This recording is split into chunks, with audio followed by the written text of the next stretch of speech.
Hello, you wonderful people, and welcome to another episode of Not Too Comic Book. This being a show where I talk about TV shows that are adaptations of comic books. For today's episode, I'm going to talk about OnePunch-Man Season 1, Episode 11. Great episode. A lot of really interesting things went down in this episode, so let's break it down.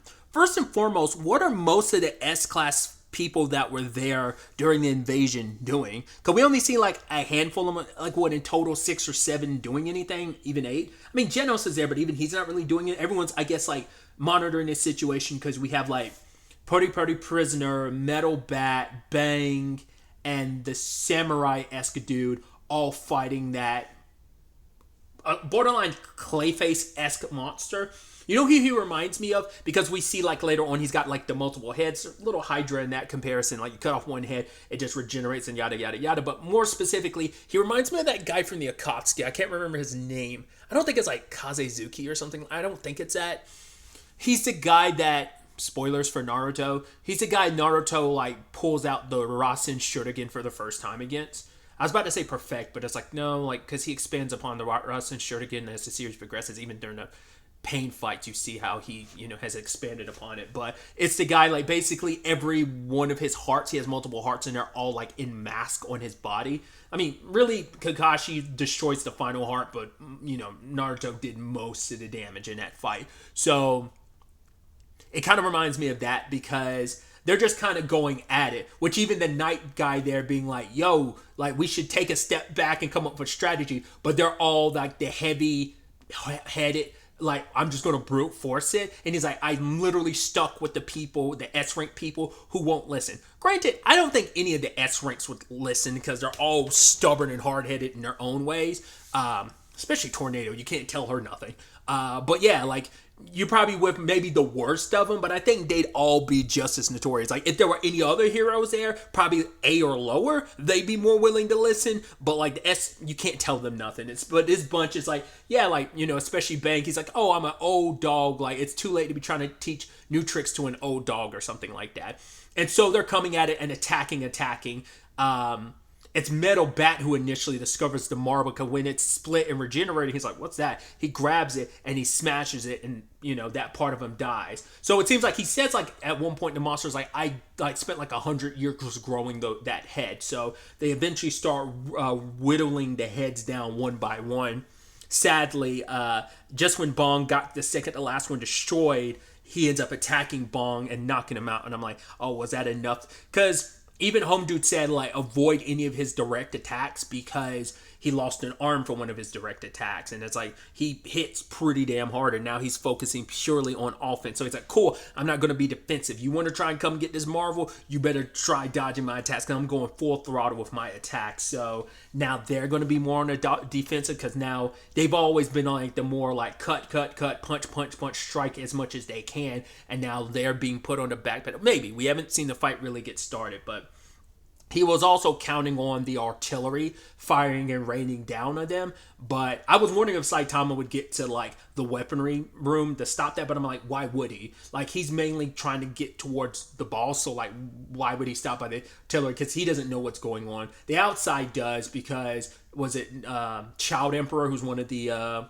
S ranks, was like, oh, there's powering up in the ship. So they want people to take cover because, stop abandoning, like, looking for any survivors and helping, because, like, you're just going to get caught up in the crossfire. But then you have Moomin Rider there still helping out, even with everything going on. And he's not the only one. We see the return of Stinger and Lightning Max. Made sure to remember Stinger's name this time.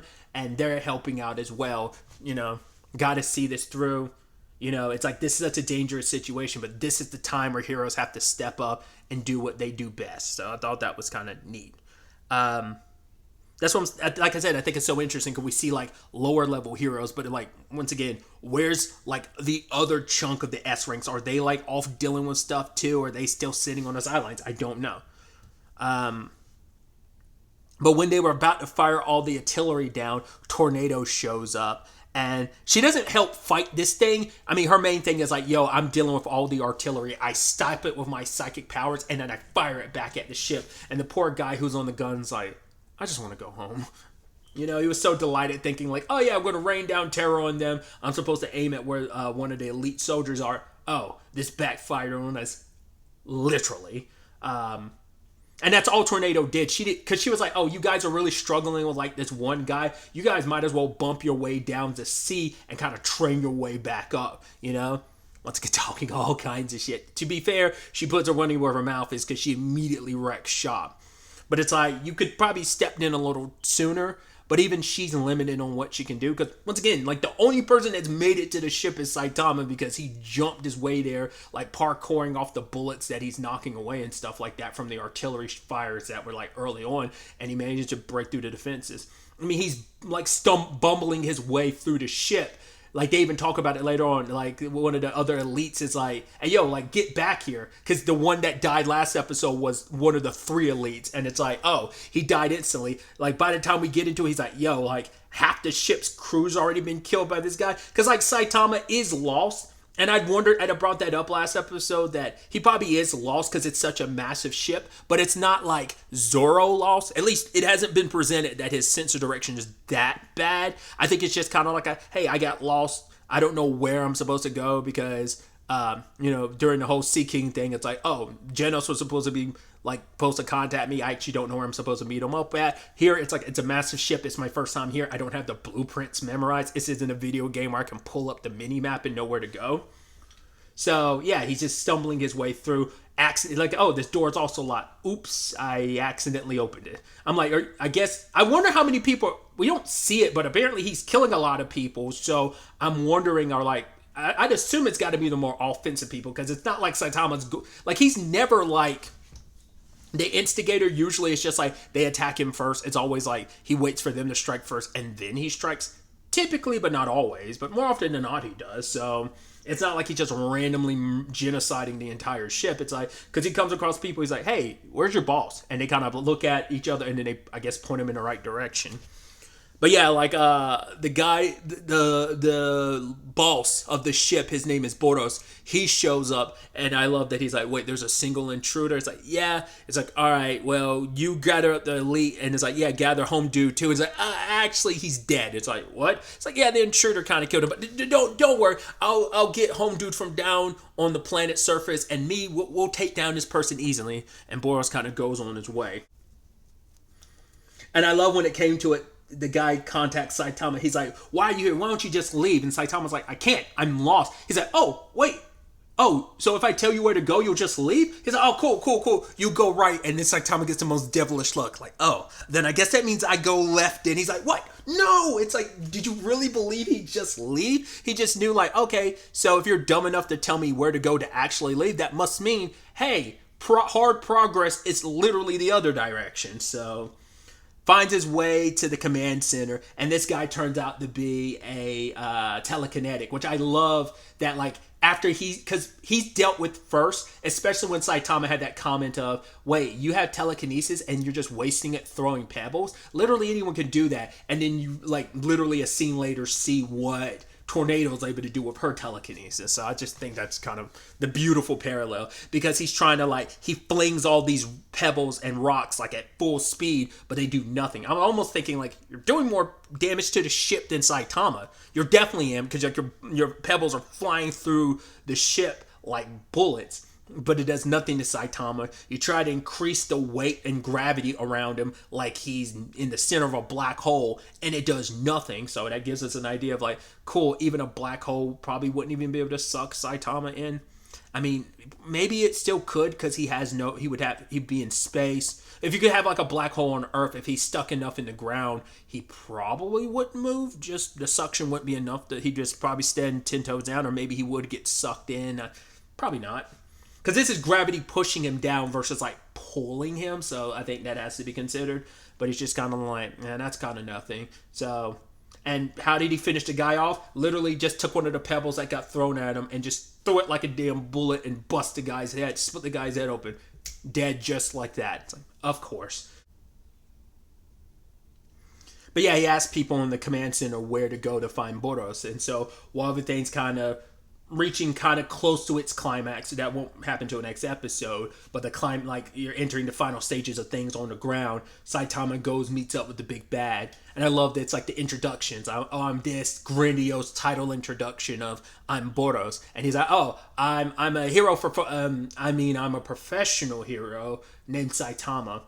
And it turns out the reason why Boros has taken an interest in Earth is because he's gone around and conquered everything. Like, no one has been able to stand up to him. He's taken them down. There's no one to challenge him. And so he heard from a seer. It's interesting that we had the prophecy from Shibabawa talking about trouble that's coming in the next 6 months. Once again, we still don't know if it's this or not, but he got a seer that told him like, yo, there's a great power out there, an opponent that can finally give you a run for your money. And he's like, I've been searching for 20 years. That was 20 years ago. He got it, and now finally I'm here, and I found the potential a worthy opponent, because he's sensing Saitama, and he's like, there's so much energy, limitless energy pouring off of him. There's no end to it. So for him, he's like that. He thinks this is it. Like, after everything he's done, he's gotten here, how far he's traveled. Saitama instantly punches him because he's like, yo, like, that's such an idiotic thing. I mean, Saitama gets it because, and I think that's going to be the parallel. It's like, Saitama is looking for a strong opponent, but he still uses his powers for good. He doesn't let, like, oh, I'm looking for a challenge, completely consume him. It doesn't stop him from having a moral compass of, I'm still going to try to do the right thing regardless, you know? That he does have a good head on his shoulder, that he is a good guy. Yeah, he might have some flaws, but, you know, no one's perfect.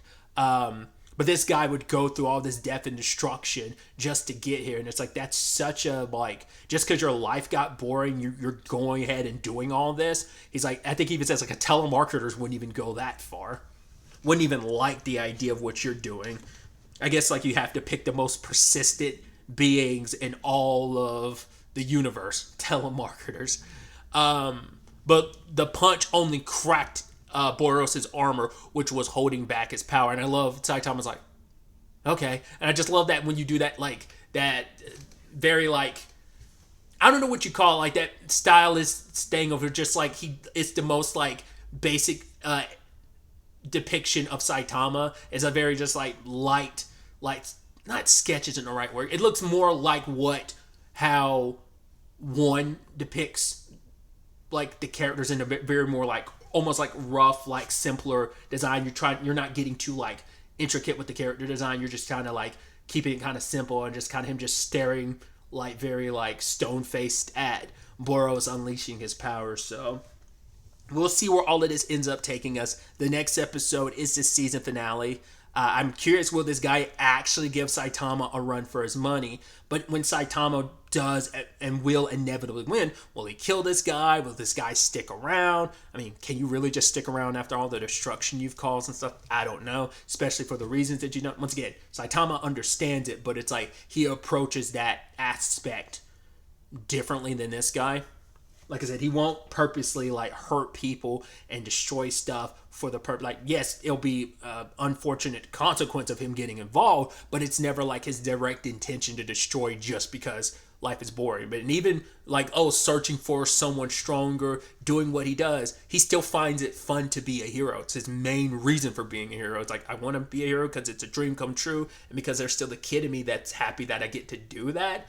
It's a lot of fun. So I'm able to do good and help people, but I'm also able to have fun out of it. And, you know, that kind of, I mean, we don't know, but that's just my interpretation from what we've come to know as Saitama, that's enough to satisfy his life from being boring, that it's exciting with all these crazy people he's met along the way, these experiences he's had. It's kind of like, yeah, the kid version of me would never believe I'd be where I am today.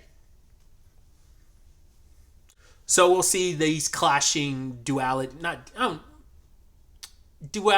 I don't know if it's the right word.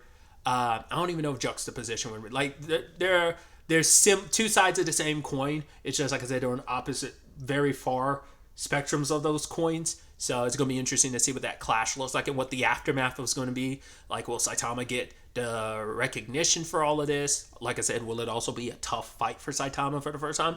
We'll see how it all shakes up and plays out next episode. But really, that's all I want to talk about. Till the next time we meet, be happy, be safe, live life to the fullest, and enjoy it. Good day, and Goodbye.